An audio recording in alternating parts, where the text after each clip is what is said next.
Okay, so after watching my fellow students' videos, something that I learned is that we kind of all, it's the same book, right? So we kind of all had the same perspective of like the playbook that was written, that was talked about. Excuse me. And so I think something that we kind of all had in common is like the fact that they kind of talked about essentially how we all felt about the playbook that was given.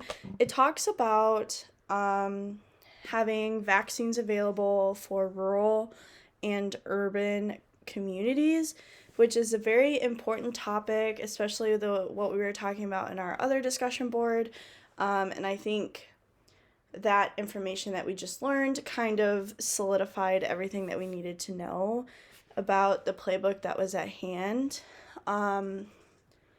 So I think like we all went through COVID, and it kind of brought us like a different perspective of what like COVID could have been and how we reacted and how it could have been reacted, or like how we could have reacted, I think. And I think the playbook that was given was very important too. I think it's very important information to know. Did the ideas or issues brought forth by your fellow classmates mesh with your own?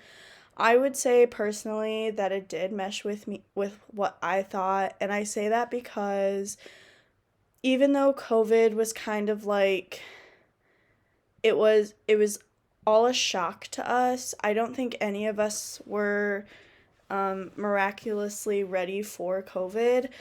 And I think the fact that we had to shut down schools immediately, everything went into immediate lockdown. And I think with that kind of like mindset, we were like, shoot, are we ever going to open back up again? Granted, we did, but did we bring the precautions that we had during the lockdown into like the future, like after the fact? COVID is still a very, very big part of our lives right now. And I think even though it's seen more as like a cold, we still need to take precautions because COVID still affects us in many ways. Like COVID deaths are still happening, whether we know it or like it or not. And so I think the playbook that was given in this chapter, talking about having readily available vaccines and having the right and being able to open up schools when feasible, and all of this information, I think, is important, and it can kind of just, it's something to bring into my future role as a public health professional or leader.